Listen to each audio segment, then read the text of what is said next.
अब बनी के बच्चे को उठा के आप बोलोगे कि जम्मू के बच्चों के साथ कंपटीशन कर, जम्मू का वो जिसको एक अच्छी एजुकेशन मिल रही है, अच्छी फैसिलिटी मिल रही है, सारा इंफ्रास्ट्रक्चर मिल रहा है, वो बच्चा बनी के बच्चे के साथ कैसे कंपेयर कर सकता है खुद को। पहाड़ी बेचारे किसी के घर में आ जाएं शहर में रहने के लिए तो नाक बंद कर लेते हैं, नहीं कि इनके ऊपर से स्मेल आ रही है। तो भाई हम भी इंसान हैं, हम भी इंसान की कैटेगरी में। अब उसी पिसू वाले इलाके में 5 स्टार होटल बनने जा रहा है। हाँ, तो मुझे लगता है ये डिजर्विंग एरिया है और बनी उसमें सबसे बेस्ट फॉल करता है, बढ़िया डिजर्व करता है और उसको मिलना चाहिए। बिल्कुल, आज भी आप जाइए शहरों में जाइए तो उनको पूछो आलू लेने, हाँ जी पहाड़ के आलू चाहिए, सरथल के आलू चाहिए, राजमा लेने डंडी घुट्टू के चाहिए, घी हमारे पहाड़ का चाहिए, लेकिन फायदा हमें नहीं देना। जब फायदा देने की बारी आती है तो उनको बोलते हैं नहीं नहीं नहीं, इनको साइड रखो, इनके ऊपर से पिस्सू आ रहे हैं। तो इस तरीके से ट्रीट किया जाता। फायदा लेने के लिए जमीन हमारी ले लेंगे, पानी हमारा ले लेंगे, पहाड़ हमारा ले लेंगे, रिसोर्सेज हमारे ले लेंगे, लेकिन फायदा देने के लिए जब बात आएगी तो सारे मुंह फेर के चले गए जाएंगे। लेकिन कोई बात नहीं, हमारी लड़ाई है, हम खुद लड़ेंगे, किसी के कंधों पे रख के बंदूक चलाने वाले लोग हम नहीं हैं। हमें दम है, हम अपनी लड़ाई खुद लड़ेंगे और उस लड़ाई के लिए चाहे हमें किसी भी हद तक जाना पड़े, हम जाने के लिए तैयार हैं। हाल ही में अभी एनसी गवर्नमेंट के द्वारा जो है फॉरेस्ट राइट्स एक्ट को जो है वो लागू कर दिया गया है। डॉक्टर रमेश्वर जी इस समय मेरे साथ बातचीत में मौजूद हैं। इनके इलाके के अंदर कई सारे ऐसे मजलूम लोग हैं, एसटी लोग हैं, गद्दी सिपी लोग हैं जो फॉरेस्ट की ज़मीनों के ऊपर रह रहे हैं। 5-5 मरले 10-10 मरले के अंदर उन्होंने अपना आशियाना बनाया है। अब उनको भी रेगुलाइजेशन जो है वो मिल जाएगी। बातचीत करते हैं सर, आप भी काफ़ी ज़्यादा इस बारे में बातचीत कर रहे थे और आपने एसटी स्टेटस की भी बात की है, लेकिन पहले फॉरेस्ट राइट एक्ट के तहत जो है बनी कॉन्स्टिट्यूंसी को जो है कितना फ़ायदा जो है इसका पहुंचेगा? देखिए बहुत फ़ायदा है, हमारे वहाँ पे भी एसटी पॉपुलेशन है, सिप्पी हैं, गद्दी हैं, कोली हैं। तो पहाड़ी में एरियाज़ के जितने भी एसटी बिरादरी के लोग हैं मेरे गांव में, मेरे बनी कॉन्स्टिट्यूंसी में काफ़ी तादाद में है, और उनको वो फ़ायदा जो बाकी सभी को मिलता है हम उनको भी मिलना चाहिए। और मैं तो कहता हूँ हर एक गरीब तबके के आदमी को उसका हक ज़रूर मिलना चाहिए। और जहाँ तक पहाड़ी स्टेटस की बात है तो पहाड़ी स्टेटस एक लैंग्वेज के बेस पे दिया गया था कि जिनकी लैंग्वेज पहाड़ी है, जो पहाड़ी रहन सहन से हैं, जैसे रजौरी पुंछ है, तो उस बेस पे लेकिन पिक एंड चूज़ किया गया, रजौरी को पिक एंड चूज़ किया गया। ठीक है, रजौरी वालों को मिला, मैं उनको मुबारकबाद देना चाहता हूँ, लेकिन पहाड़ी लैंग्वेज और पहाड़ी एरिया के बेस पे तो मेरा बनी भी आता है, भद्रवा भी आता है, डोडा भी आता है, किश्तवाड़, उनकी भी जुबान पहाड़ी है, पहाड़ी एरिया है, पहाड़ी कल्चर है, सेम कल्चर है। हमारे बनी में जिसको पहाड़ी एसटी स्टेटस मिला है उसके साथ के घर वाला भी वैसा ही रहन सहन का है, वैसे ही कल्चर का है, वैसे ही लैंग्वेज का है।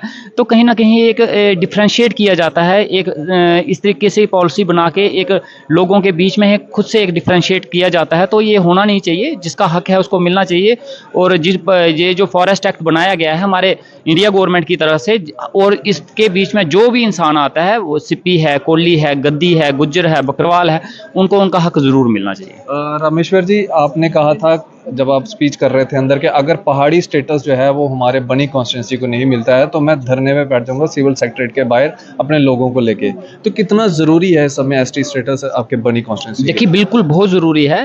रजौरी पुंछ एक पहाड़ी इलाका है, लेकिन आप रजौरी पुंछ के साथ बनी को कंपेयर करोगे तो आपको लगेगा ये तो उससे भी कहीं ज़्यादा पहाड़ी एरिया है। मोस्टली एरिया मेरा आज भी पैदल है, जहाँ सड़कें नहीं पहुँचती। मोस्टली एरिया ऐसे हैं जहाँ पे एजुकेशन के नाम पे एक स्कूल में एक एक टीचर मिला है, अच्छी एजुकेशन नहीं मिल पा रही। हॉस्पिटल के नाम पे वहाँ डॉक्टर्स नहीं है, बिल्डिंग्स खाली पड़ी हुई हैं, कहीं पे हॉस्पिटल की बिल्डिंग्स ही नहीं है। तो पहाड़ी एरिया की फैसिलिटी देने का मतलब ये था कि जो पिछड़े हुए लोग हैं उनको कोई ना कोई सहूलियत दी जाए ताकि वो शहर के लोगों के साथ कंपटीशन नहीं कर सकते।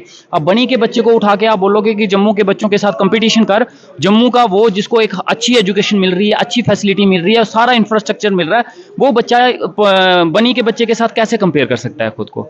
तो कहीं ना कहीं उनको वो सहूलियत देने के लिए ये एक स्टेटस की कैटेगरी बनाई थी। तो मुझे लगता है ये डिजर्विंग एरिया है और बनी उसमें सबसे बेस्ट फॉल करता है, बढ़िया डिजर्व करता है और उसको मिलना चाहिए। ये हमने कमीशन के आगे बात भी रखी है, असेंबली में भी बात उठाई है, सीएम साहब से भी बात की है, और जो कमीशन बना है उसको हमने अपना मेमोरेंडम भी दिया हुआ है। अगर ये मिलता है तो हम इसका स्वागत करेंगे, अगर नहीं दिया जाता तो बिल्कुल मैं प्रोटेस्ट पे जाऊंगा इस चीज़ को लेकर। हमने जब पिछली बार आपका इंटरव्यू किया था तो आपका एक अल्फाज जो था वो काफ़ी ज़्यादा वायरल हुआ कि खाने के लिए पहाड़ी राजमा, पहाड़ी घी, पहाड़ी आलू और देने के लिए कहीं और। तो आज इस बात को क्या कहेंगे? देखिए बिल्कुल, आज भी आप जाइए शहरों में जाइए तो उनको पूछो आलू लेने, हाँ जी पहाड़ के आलू चाहिए, सरथल के आलू चाहिए, राजमा लेने हैं डंडी घुट्टू के चाहिए, घी हमारे पहाड़ का चाहिए, लेकिन फ़ायदा हमें नहीं देना। जब फ़ायदा देने की बारी आती है तो उनको बोलते हैं नहीं नहीं नहीं, इनको साइड रखो, इनको अलग रखो। और जब वही पहाड़ी बेचारे किसी के घर में आ जाएं शहर में रहने के लिए तो नाक बंद कर लेते हैं, नहीं जी इनके ऊपर से स्मेल आ रही है, इनके ऊपर से पिस्सू आ रहे हैं। तो इस तरीके से ट्रीट किया जाता है। तो भाई हम भी इंसान हैं, हम भी इंसान की कैटेगरी में। अब उसी पिसू वाले इलाके में 5 स्टार होटल बनने जा रहा है। हाँ वही ना, देखिए वहां पे फायदा लेने के लिए जमीन हमारी ले लेंगे, पानी हमारा ले लेंगे, पहाड़ हमारा ले लेंगे, रिसोर्सेज हमारे ले लेंगे, लेकिन फायदा देने के लिए जब बात आएगी तो सारे मुंह फेर के चले गए जाएंगे। लेकिन कोई बात नहीं, हमारी लड़ाई है, हम खुद लड़ेंगे। किसी के कंधों पे रख के बंदूक चलाने वाले लोग हम नहीं हैं, हमें दम है, हम अपनी लड़ाई खुद लड़ेंगे। और उस लड़ाई के लिए चाहे हमें किसी भी हद तक जाना पड़े, हम जाने के लिए तैयार हैं। बहुत बहुत शुक्रिया सर बातचीत करने के लिए। तो ये डॉक्टर रमेश्वर जी थे जिनसे हम मजीद बातचीत कर रहे थे, और आज इन्होंने फॉरेस्ट राइट एक्ट के तहत जो है जो फ़ायदे बनी को मिलने हैं उसके फ़ायदे गिनवाए हैं, और साथ ही साथ ये भी कहा है कि एसटी स्टेटस की लड़ाई जो है ये लड़ेंगे, और एसटी स्टेटस जो है वो बनी को ज़रूर दिलवाएंगे। आप इसी तरह से बढ़ रहे द न्यूज़ नाउ के साथ। मुझे दीजिए इजाज़त। आदाब, अस्सलाम वालेकुम।